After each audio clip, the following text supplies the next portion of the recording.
primero que tenemos que pensar es de que hasta ahora hemos supuesto nosotros un comportamiento elástico, pero existe posibilidad de que el comportamiento dinámico sea inelástico, ¿no? Y esto ocurre, obviamente, producto de la incursión de esa ecuación que hemos planteado de equilibrio dinámico en el rango inelástico. Entonces, hasta ahora nosotros estamos pensando que la fuerza era igual a rigidez por desplazamiento, ¿no? Habíamos planteado un modelo de rigidez elástico, ¿no? Eso es lo que...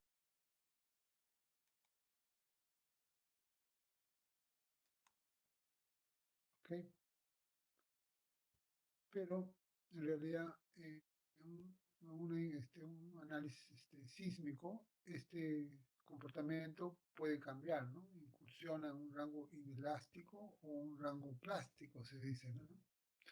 Eso requiere, entonces, un mecanismo que tiene que ver con una fuerza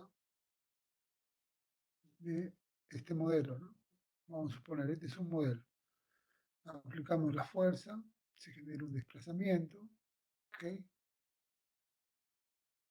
Y la relación desplazamiento-fuerza puede ser de esta manera, ¿no? Que vamos aplicando la fuerza, sea el desplazamiento paralelamente, y luego vamos retirando la fuerza y va bajando el desplazamiento, ¿ok? Hasta volver a su posición inicial. Entonces el hecho que esta fuerza haya ascendido y luego haya descendido en sus mismos puntos, se dice que tiene un comportamiento elástico lineal. ¿Ok? Eso puede ocurrir. Otra condición que puede ocurrir es de que se aplique la fuerza, se genera un desplazamiento, haya una relación, pero no lineal, ¿no? Que llegan a los mismos puntos y luego cuando le retire la carga va descendiendo tema el desplazamiento, pero ya no en proporción lineal, sino en esta proporción, y al final llega a su misma posición inicial. Entonces tiene un comportamiento elástico, pero no lineal. ¿Ok? Esa sería un poco la situación, ¿no? Y por otro lado, tendríamos este comportamiento que estamos planteando acá, que se aplica la carga, se genera un desplazamiento hasta cierto punto, y en ese punto se quita la carga y baja el desplazamiento, pero ya no en la misma posición, ¿no? En otro lugar. Y así va bajando, pero al final la carga ya no llega a su posición inicial. La carga se supone que nunca llega a cero, sino tiene un delta.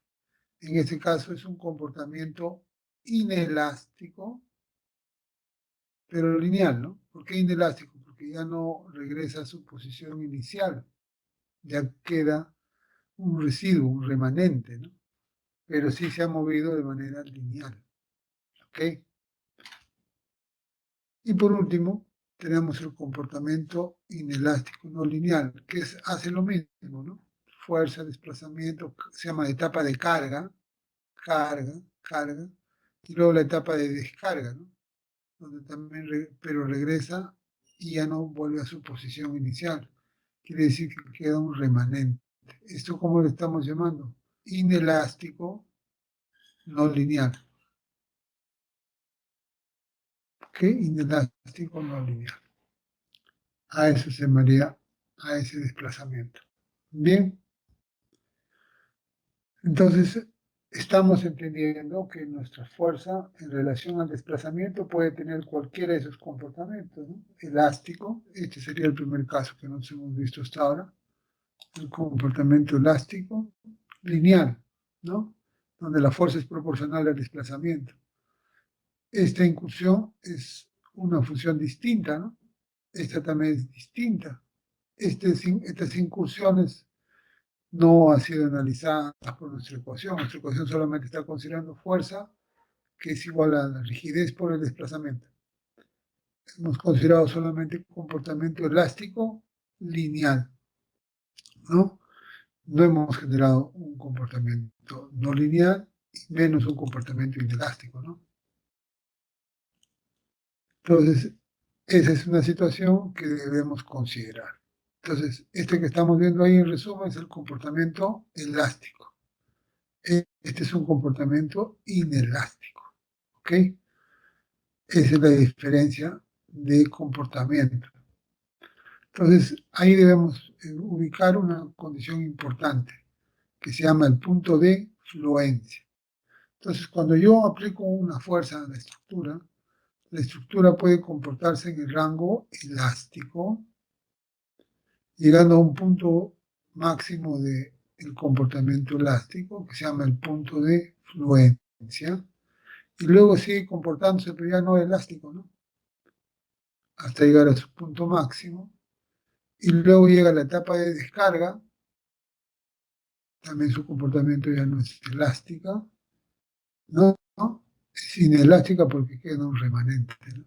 Entonces, esta es la forma más o menos del gráfico fuerza-deformación. Nosotros aplicamos una fuerza y se genera una deformación, una fuerza hasta cierto punto elástico, luego inelástico, llega hasta su capacidad máxima y luego lo descargo y llego por acá. Puedo aplicarle fuerza negativa, entonces va a generar un diagrama por acá, de descarga y llega por acá. Este es más o menos su comportamiento de la aplicación de la fuerza. Entonces, cuando yo le aplico la fuerza, puede estar en un momento dado en rango elástico, un momento en rango inelástico, de carga, y luego un comportamiento inelástico de descarga, y así va jugando, ¿no? La fuerza le voy aplicando y va jugando y va generándose un gráfico. ¿Ok? Ese es el punto de fluencia, se llama punto de fluencia porque es donde cambia de comportamiento elástico a inelástico, ¿no es cierto? Entonces, ese comportamiento lo vamos a ver acá. Pues ahí estamos viendo ese comportamiento. Tendríamos entonces en este comportamiento la deformación en el punto donde llega, cambia de comportamiento elástico, deformación de fluencia, y donde la carga es máxima, se llama deformación máxima. Ok, entonces aquí vamos a leer este gráfico de la siguiente manera. En la zona donde tiene puntitos, toda esa zona donde tiene puntitos es la energía absorbida por el sistema. La zona donde hay rayas es la energía disipada, o también llamada energía histerética. Y la zona horizontal es la energía de vuelta. ¿No es cierto? Ese es más o menos el esquema para leer energía, ¿no? Entonces, toda la energía es la que está debajo de la curva, hasta acá, ¿no? La energía disipada es esta de acá, y la energía de vuelta es esta de acá. Para leer conceptos de energía, ¿no? ¿Okay? Entonces, vamos a ver que en esa incursión va a haber deformación elástica, va a haber deformación inelástica, pues, ¿no es cierto? Como hemos visto acá. Y este punto que para nosotros es importante es la relación que hay entre la deformación máxima y la deformación de fluencia. Esa relación, nosotros lo vamos a llamar, puede que las deformaciones estén dentro de la deformación máxima, ¿no? O puede que las deformaciones se supone que estén debajo de la deformación máxima, ¿no? Entonces ahí con ese detalle vamos a ver lo que es ductilidad. ¿Qué es ductilidad entonces? La relación que existe entre esta deformación máxima y la deformación de fluencia. A eso le llamamos ductilidad o factor de ductilidad. ¿Ok? Teniendo el factor de ductilidad, ese es un dato que nos va a servir para nuestra ecuación de equilibrio dinámico. Esta era nuestra ecuación de equilibrio dinámico, ¿se acuerdan? Nuestra ecuación de equilibrio dinámico para una carga de vibración forzada con carga arbitraria, ¿te acuerdas? Entonces le estamos aplicando el sismo, le vamos a aplicar el sismo y puede que R por X cambie, pues, ¿no? Porque esta fuerza elástica, que nosotros hemos considerado fuerza elástica, ¿se acuerdan? Esto puede cambiar ahora, porque esto puede ser una fuerza, un desplazamiento que tenga comportamiento elástico o inelástico, ¿no? Dependerá de cuánto es esta magnitud. Entonces, no todo el tiempo esto se comporta en el rango elástico. Entonces tenemos nuestra misma ecuación de equilibrio, pero ahora la función fuerza elástica ya no es pues K por X proporcional, ¿no? Eso puede variar. Entonces tenemos ahí nuestra ecuación, tendríamos que resolver esta ecuación ahora para esa condición. ¿Cuál es la condición ahora que tenemos? Que la fuerza y el desplazamiento no van a ser proporcionales y puede que se supone que ocurra lo siguiente, ¿no? Puede que tenga ahora un gráfico de ese tipo, ¿no?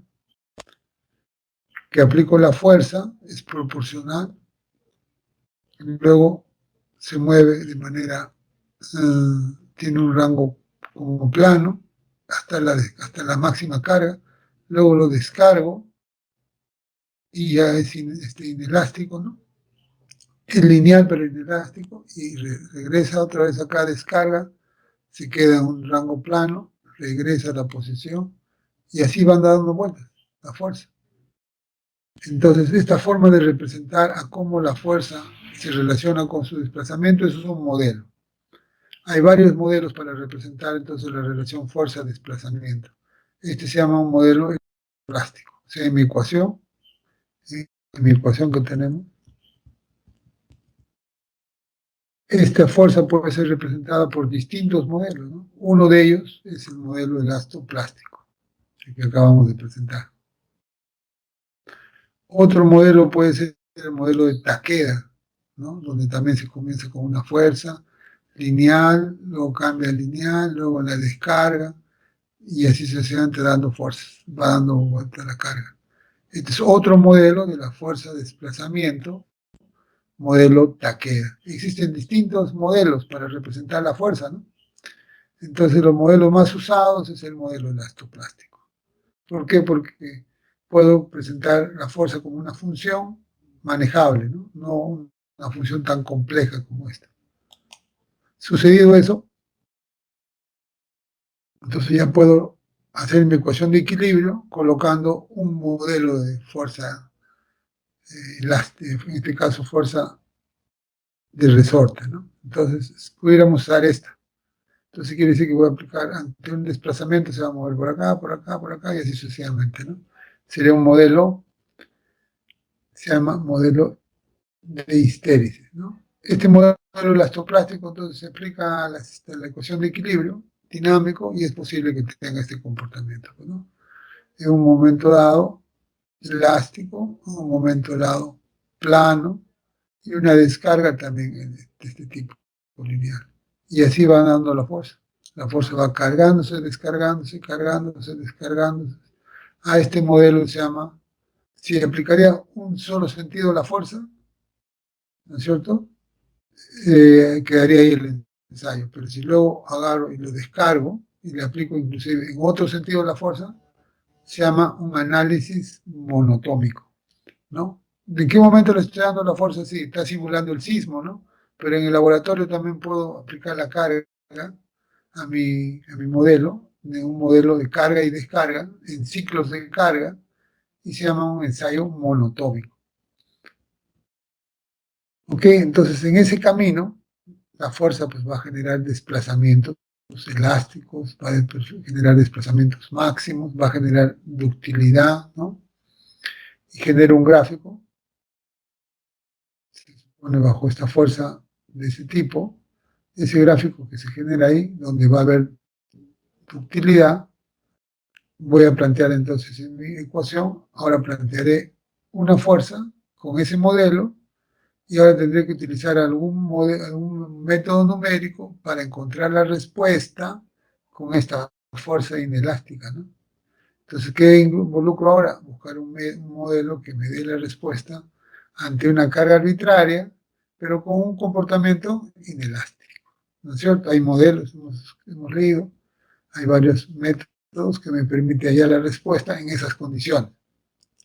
Y si me hallan las respuestas máximas, se supone que me permitiría hallar qué cosa, el espectro de desplazamiento, ¿no?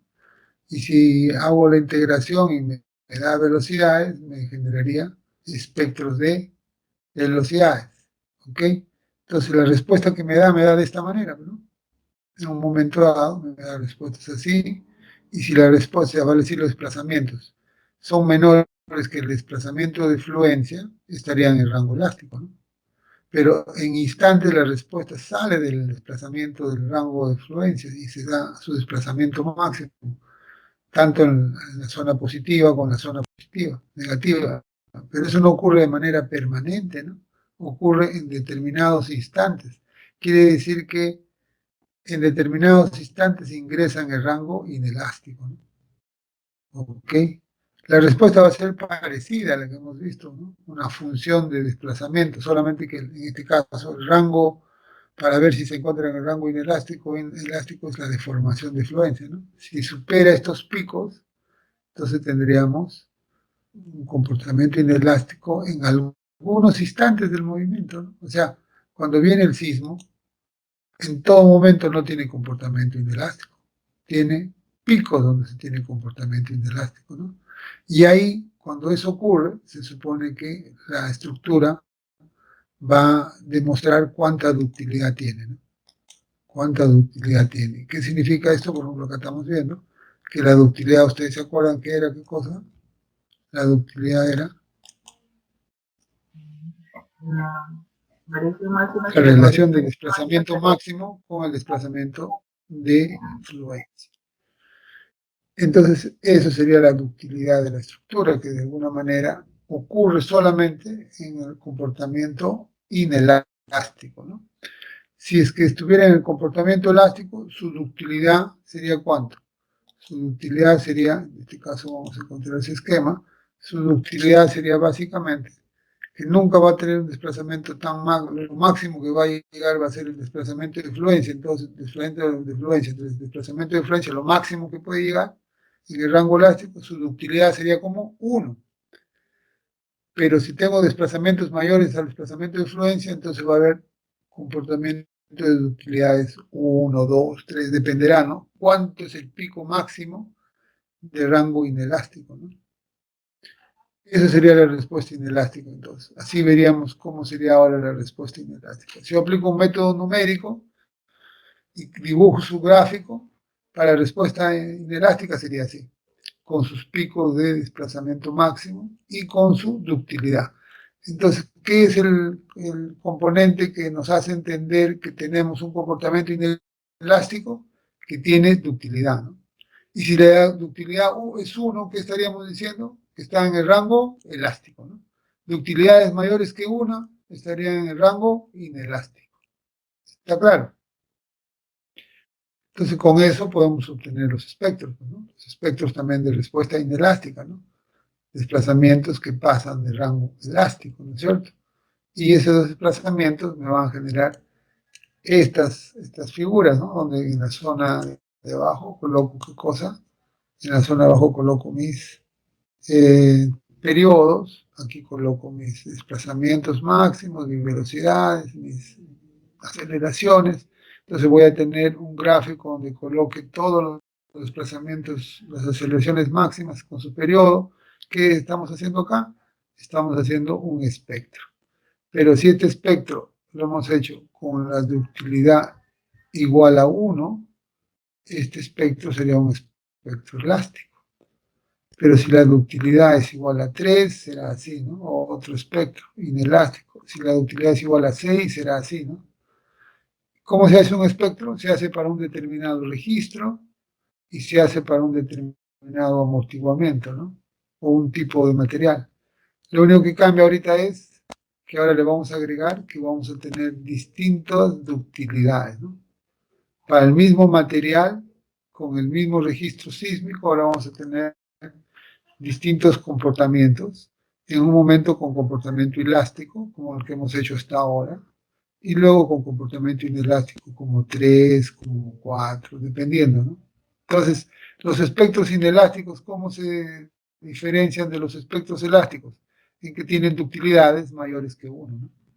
Entonces ya tengo mi espectro, fíjense, es el mismo concepto, solamente que he resuelto con otro método numérico, ¿no? Que toma en cuenta qué cosa, el comportamiento elástico, ¿no es cierto? ¿Okay? ¿Estamos de acuerdo? Ese sería un poco el mecanismo de comportamiento. ¿Estamos de acuerdo? Listo. Entonces, Ese sería el comportamiento inelástico. Sí. La señora Pati quería hablar con ustedes. Sí, ahorita un ratito, ¿eh? Ya. Ahorita, señora, ya. Un momentito. Sí, sí, pero ahorita. Un momentito, por favor. Pero Vamos sí, a, voy a tener un ratito una llamada. Discúlpeme, por favor.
Listo, disculpen. Continuamos entonces. Entonces, al final de cuentas vamos a tener este gráfico de espectros. En este caso, estos serían espectros inelásticos. Esta es la diferencia. Entonces, hemos podido también, supuestamente, construir también espectros inelásticos. ¿Cómo sería nuestro manejo de los espectros inelásticos? Que se presentan de la misma manera que hemos tenido hasta ahora, ¿no? Solamente que el gráfico ahora no solamente tiene que es para un determinado sismo y es para una determinada condición de amortiguamiento, sino que además ahora el gráfico puede ser que tenga ductilidades, ¿no? Ductilidades distintas. ¿Ok? Listo, esos serían los espectros inelásticos. ¿Qué debemos reconocer de los espectros inelásticos? Debemos reconocer, por ejemplo, su comportamiento en ese sentido, ¿no? Que, como hemos visto, podemos ver acá en los gráficos que vamos a presentar, que estos espectros se supone que tienen que ver con los niveles de intensidad, ¿no? Las distintas ductilidades que se van a presentar y que van a generar, pues se supone, respuestas distintas, ¿no? A distintos efectos de carga. Entonces voy a tener cosas de este tipo, ¿no? Espectros, en este caso, para distintos tipos de, por ejemplo, ¿no? Cambiaríamos solamente el tipo de suelo para la misma familia de estructuras. Entonces voy a tener yo espectros con el suelo 1 con distintas ductilidades, ¿no? Espectro con el suelo 2 para la misma familia de estructuras con distintas ductilidades, ¿no? Cada curva es de distinta ductilidad. La que sea 1 es la de curva elástica, ¿no? Y así tenemos entonces también una variedad de espectros en el rango inelástico. ¿Estas a dónde van a contribuir ahora? Estos espectros van a contribuir al espectro de diseño, ¿no? Porque antes teníamos solamente elásticos, ahora podemos tener espectros inelásticos. Y lo que les decía, ¿no? Esta forma de presentación se puede filtrar, ¿no? Haciendo espectros suavizados y sin suavizar, ¿no? A fin de poder superponer y tener curvas manejables, ¿no es cierto? Esa sería entonces una forma de tener los espectros elásticos e inelásticos. ¿Qué debemos reconocer de nuestros espectros elásticos e inelásticos?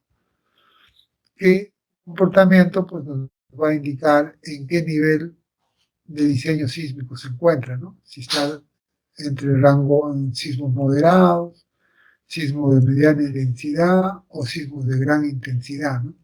Entonces, para sismos moderados, de repente se encuentran en el rango elástico, medianos en el rango supera la afluencia, entonces ya tenemos una ductilidad, ¿no? Requiriendo el sistema una ductilidad mayor, y de gran intensidad, entonces va a superar la fuerza elástica mucho más la formación de fluencia, y obviamente va a tener incursiones mayores de rango inelástico, entonces va a requerir mayor capacidad de ductilidad.